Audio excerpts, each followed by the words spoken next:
There, I'm recording. How's it going, Michael? Good to see you, Armin. Good to see you too. How's school? School is keeping me very, very busy. All right. Well, I am posting this Zoom call on March 15th, even though we are pre-recording this. This is an important day. Why is that? Well, I don't know. I mean, actually, need to think about that one. March 15th, 2021. Does that ring a bell? March 15th, the Ides of March? No, not really. It's not really ringing any bells.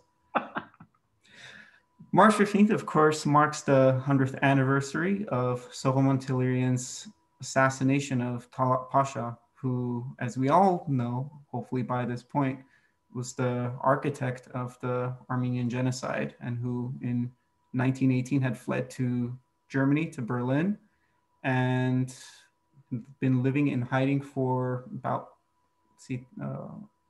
good year and a half or so until Tehlirian and his team tracked him down and he assassinated him in broad daylight, March morning.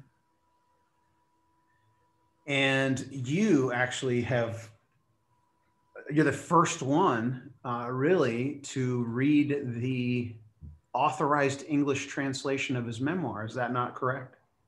Well, maybe somebody else might have beat me to the punch, but yeah, I think I was the most, at the very least, I think I was the most excited person to read the memoir.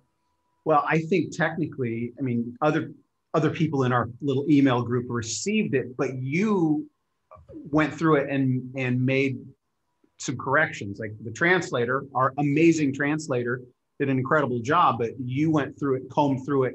So technically, not only did you just read the first one to read the official translation, but you're the last one to really finalize it. I mean, I'm sure the editor will make some modifications, but you have read the most current version. Yeah, and it's a phenomenal work.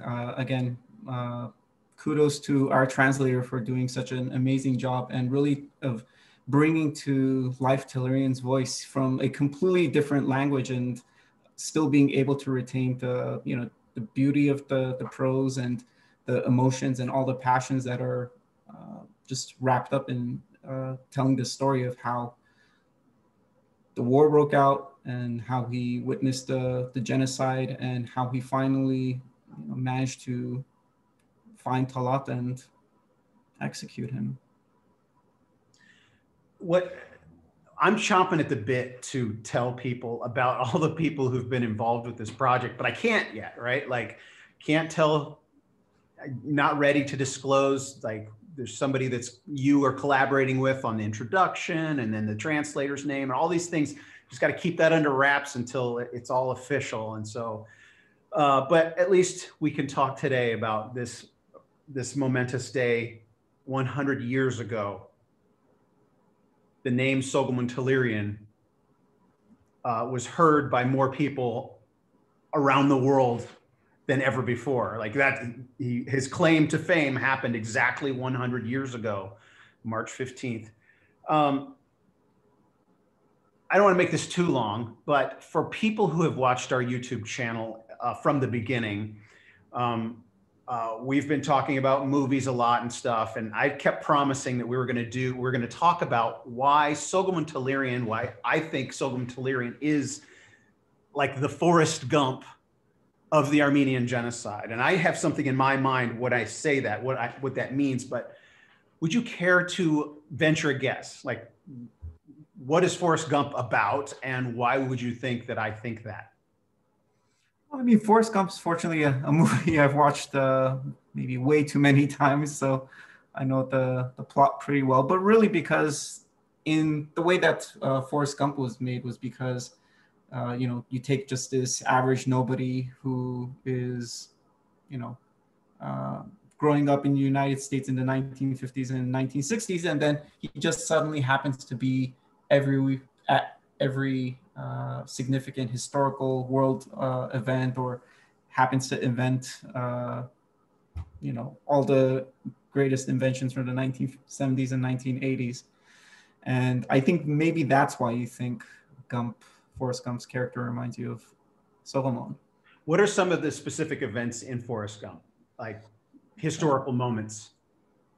He meets Elvis Presley, he meets Lyndon Johnson and Richard Nixon, he fights in the Vietnam War. There's that one scene in the film where he is given like this yellow t-shirt and he, stamps his face on it and supposedly gives the idea of the guy who came up with the smiley face Right. icon. He plays ping pong in China after the US and China reestablished their relationship in 1972. I think even his mother or somebody contracts AIDS, like before anybody knew what AIDS was, that's even brought into it. It's his childhood sweetheart. Right? His girlfriend. At the end of the movie. Yes. So yeah, that's a movie, but that's a fictionalized movie. They take this character who's kind of an average. I mean, he's I don't know what he's challenged, intellectually challenged, but he represents an everyman, and he just stumbles through all these incredible moments of history that a historian would recognize, and even just a person that's familiar with culture and pop culture would recognize. So for me, the reason that came up, like that analogy of Soghomon Tehlirian, for me, an outsider, right? So I started learning about the Armenian Genocide 3.5 years ago, about 2 weeks before I met you, is like when I first started. And then you started throwing books at me, et cetera. And for me, even before I even came across the name Soghomon Tehlirian, I had learned about the defense of Van, right? And I had learned about the volunteer regiments, and I, learned. Obviously, everybody knows about how World War I started, right? Archduke Franz Ferdinand's assassination in Sarajevo, and also we know about the peace treaty in Paris, and so all of these moments. So then, when I discover who Soghomon Tehlirian is, I'm like, oh my gosh, he was 100 miles away from. He was an 18-year-old college, wanting to be a college student, 100 miles away from Gavrilo Princip when he like Soghomon was right there, 100 miles away from the event that launched World War I, and that's the beginning of Soghomon's story, right? And then the first battle of World War I is in Belgrade, right? It's like right across the river, right where his father eventually he had a coffee shop. He lived there, right? And then he volunteers for the volunteer regiments, and he goes to Georgia, and where all the volunteers were in training before they were sent to the front line.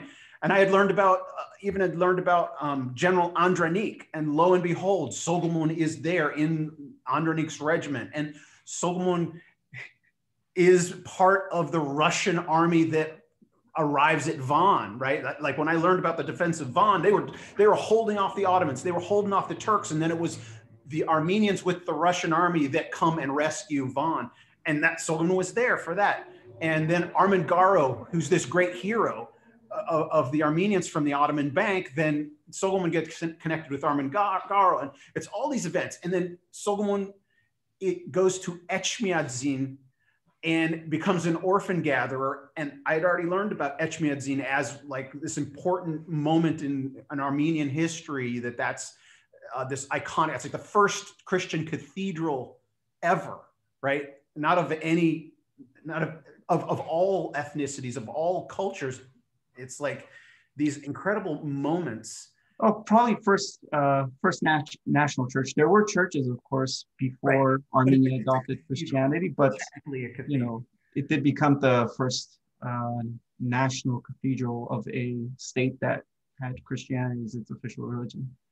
And then Soghomon goes to Paris while the peace treaties are happening, right after the end. Oh, even before that, he makes his way back to his hometown of Erzincan, where the treaty between the Ottomans and the Russians is signed, right? Like that's the armistice, yeah. Armistice is signed, where essentially, and then the Bolshevik Revolution happens.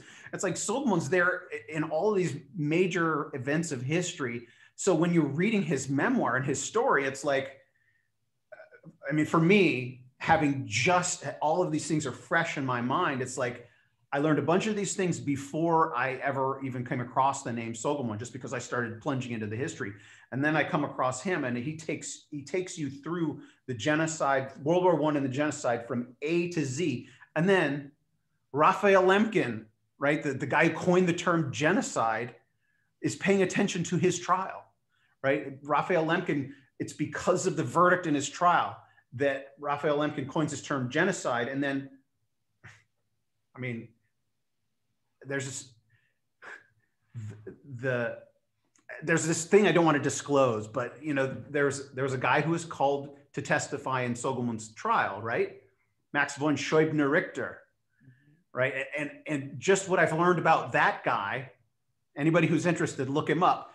It ties Soghomon Tehlirian to pieces of history that everybody on the planet knows about, yet nobody knows the name Soghomon Tehlirian. So I'm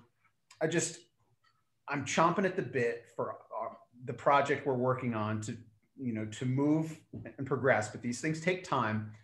And I mean, my goal is for Soghomon Tehlirian to become a household name. And when people learn his story, they'll think, man, this is incredible. I can't believe it's true, but it is.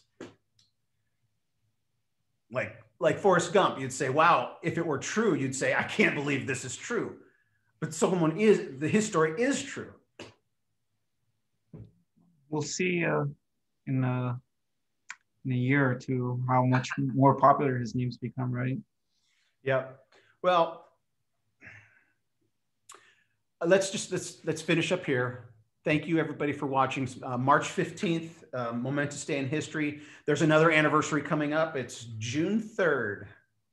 June 2nd and June 3rd, another 100-year anniversary coming up. We'll do another one of these. We'll have a few more conversations before then, but that's another momentous day, the verdict in Soghomon's trial. All right. Bye, everybody. Stop recording.